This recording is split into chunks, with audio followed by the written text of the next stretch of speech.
¿Cómo habilitar SSH en un switch Cisco? En este video aprenderemos cómo habilitar SSH en un switch Cisco Catalyst para realizar una administración remota más segura.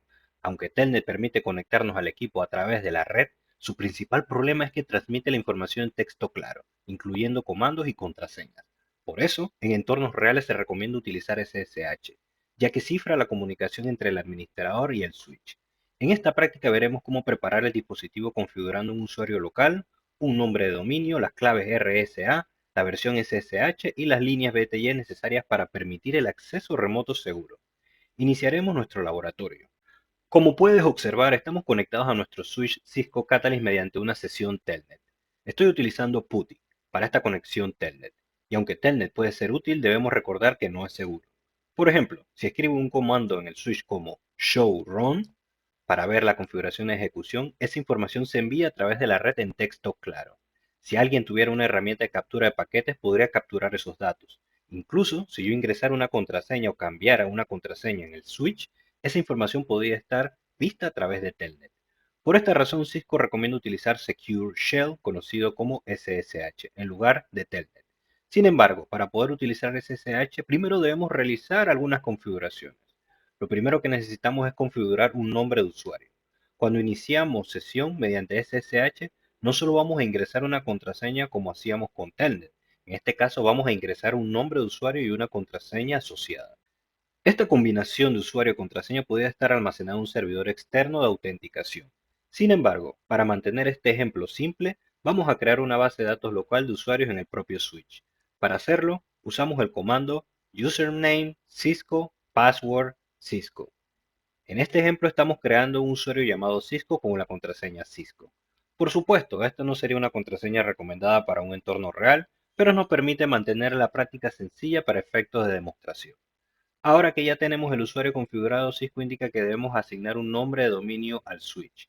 Esto no significa que tengamos que ir a un servidor DNS y crear un registro real para este switch. Simplemente necesitamos asociar un nombre de dominio al dispositivo. Podemos hacerlo con el comando ipdomain cisco.com. También podríamos usar otro nombre como ipdomain tuempresa.com. Este nombre de dominio sería utilizado por el switch durante la creación de su certificado digital. El switch necesita crear y firmar su propio certificado digital. Un certificado digital es algo similar a lo que se utiliza cuando compramos algo por Internet. Cuando entramos a un sitio web y escribimos información sensible como los datos de una tarjeta de crédito, esperamos que el sitio utilice HTTPS, que es la versión segura de HTTP. Este sitio web envía un certificado digital y dentro de ese certificado existe una clave pública. Cuando la información se cifra con esa clave pública, solamente la clave privada correspondiente puede descifrarla. El servidor nunca entrega su clave privada, por lo tanto, si alguien intercepta la información cifrada, no podrá leerla fácilmente, porque solo el destinatario correcto puede descifrarla. Para nuestro switch necesitamos algo similar, un certificado digital. Este certificado no tiene que ser comprado, podemos utilizar un certificado autofirmado, lo que significa que el propio switch genera y firma su certificado. Para crear las claves necesarias usamos el comando cryptokey_generate_rsa. Luego, el switch nos pregunta cuántos bits queremos utilizar para el módulo. Mientras más bits, mayor seguridad. Para esta demostración utilizaremos 512 bits. Después, podemos configurar la versión de SSH. En este caso usaremos SSH versión 2, que es más recomendable que la versión 1. El comando sería ipssh versión 2. Ahora vamos a entrar al modo de configuración de las líneas BTY, ya que estas líneas son las que utilizaremos para conectarnos remotamente mediante SSH. Usamos el comando line BTY 015. Anteriormente vimos que el transporte de entrada estaba configurado para permitir SSH. Si no fuera así, podríamos usar el comando transport input SSH. Esto permitiría únicamente conexiones SSH. Actualmente está configurado como transport input all.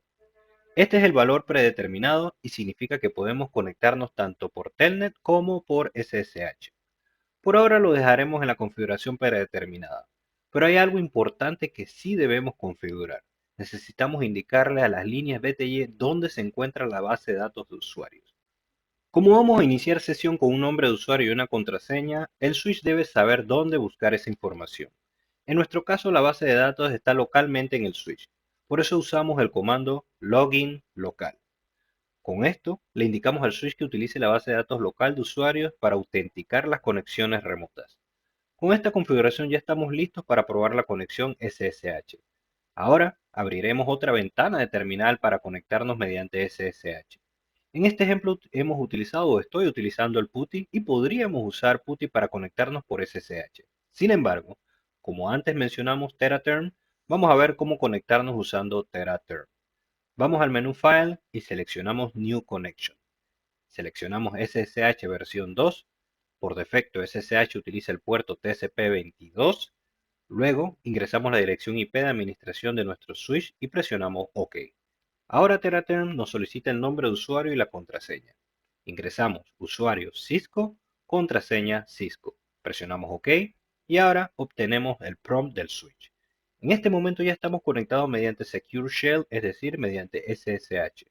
En resumen, Telnet permite administrar un switch de forma remota, pero no es seguro porque transmite la información en texto claro.